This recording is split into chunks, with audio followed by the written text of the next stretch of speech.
Hello student, welcome to the YouTube channel of Sacred Heart School. Our new topic is law of exponents for real number. अब main loss में आने से पहले मैं आप लोगों को कुछ बता देता हूँ. सपोज कोई चीज़ लिखी हुई है अंडर रूट ए बी, तो उसको हम लिख सकते हैं under root A multiply by under root B. जैसे मान लो लिखा हुआ है अंडर रूट 12 लिखा हुआ है 12 लिखा हो या लिखा हो इस तरीके से, और अंडर रूट 3 इंटू 4 लिखा हो, तो इसको लिख सकते हैं under root 3 multiply by under root 4. Same चीज़ डिवीजन में भी काम करती है. अगर कोई चीज़ लिखा हुआ है इस फॉर्म में ए अपॉन बी के फॉर्म में, इसको लिख सकते हैं under root A divide by under root B. जैसे एग्जांपल लेते हैं हम लोग, लिखा हो कि अंडर रूट 3 अपॉन 5, तो इसको लिख सकते हैं under root 3 upon under root 5.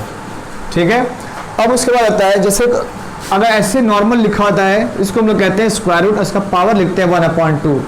But अगर स्क्वायर रूट के अलावा और किसी और फॉर्म में हो, जैसे लिखा हो कि क्यूब रूट के फॉर्म में लिखा हुआ है ए, तो इसको लिखेंगे a to the power 1/3.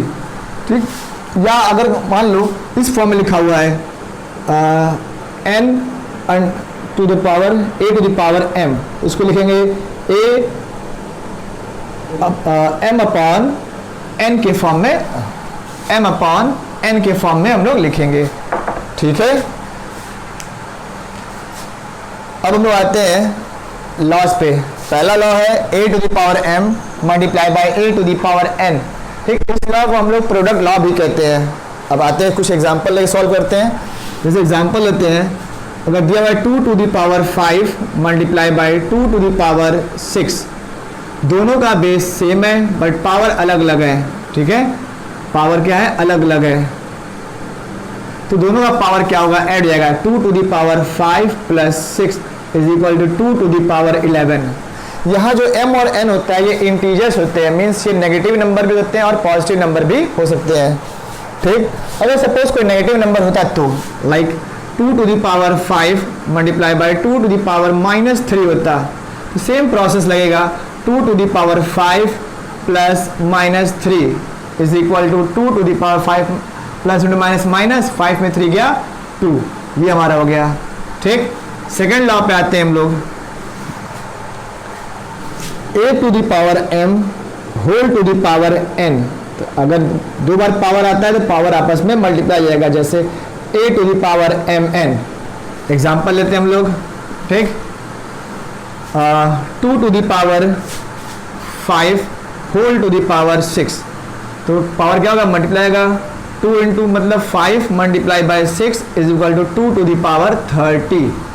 Suppose अगर नेगेटिव पावर होता तो like 2 to the power 5 multiply by -2, तो जाएगा 2 टू द पावर 5 टू जा -10 हो जाएगा. ठीक है. थर्ड लॉ पे आते हैं हम लोग.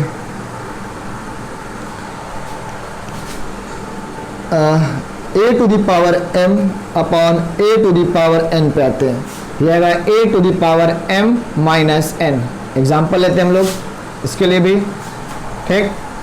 जैसे लिखा हुआ है कि 2 to the power 5 divide by 2 to the power 3, जाएगा 2 to the power 5 minus 3 is equal to 2 to the power 2 हो जाएगा. अब एक नेगेटिव लेके देखते हैं हम लोग. जैसे 2 to the power 5 divide by 2 to the power -3 अगर होता.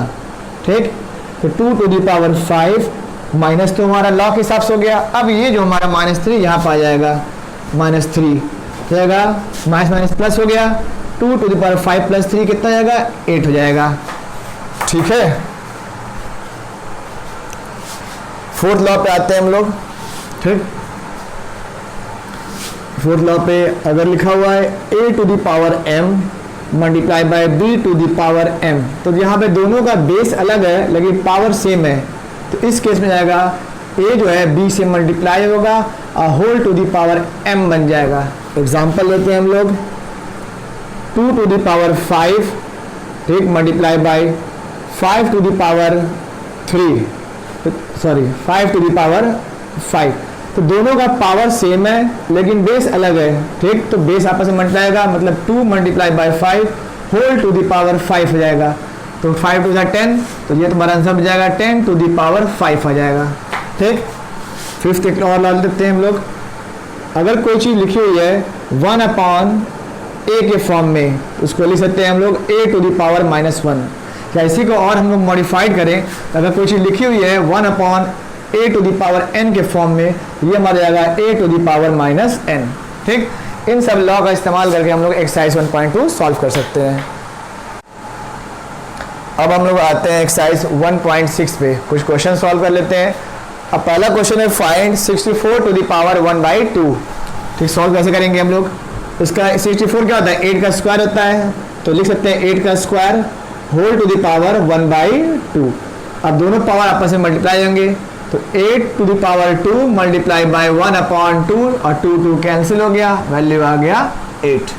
ठीक, इस पर आता है 125 टू द पावर 1/3, तो हो जाएगा 5 टू द पावर 3 लिख सकते हैं इसको, क्योंकि 5 इंटू 5 इंटू 5 क्या होता है? 125 होल टू द पावर 1/3, तो हो जाएगा 5 to the power 3 multiply by 1/3, 3 cancel हो गया, वैल्यू आ गया 5। सेकेंड क्वेश्चन पे आते हैं हम लोग, इसमें भी हम लोग सॉल्व करना है।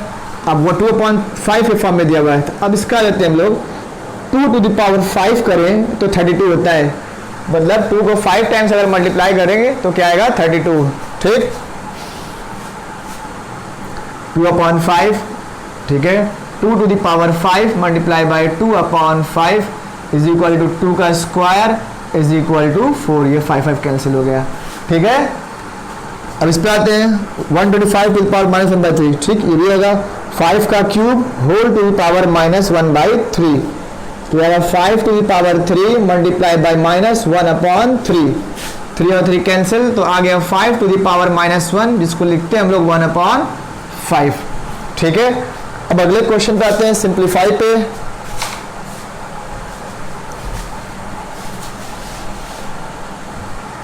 अब आते हैं हम लोग थर्ड क्वेश्चन पे, 2 to the power 2/3 multiply by 1/5, दोनों का बेस सेम है, पावर डिफरेंट ऐड हो जाएगा, 2 टू द पावर 2/3 प्लस 1/5। ठीक है, ये अगर 2 टू द पावर अब 2/3 1/5 को ऐड कर लेते हैं, 2/3 प्लस 1/5, 5 और 3 का एलसीएम 15 हो गया, 5 2 ज़ा 10 प्लस 3 1 ज़ा 3, जाएगा 13/15, तो ये जाएगा 2 टू द पावर 13/15 आंसर हो गया। इसमें आते हैं हम लोग 11 1/2 डिवाइड बाई 11 1/4, तो लॉ के हिसाब से दोनों का बेस सेम है, पावर अलग अलग है, 1/2 माइनस 1/4। ठीक, अब सॉल्व कर लेते हैं, 1/2 माइनस 1/4, एलसीएम क्या आएगा?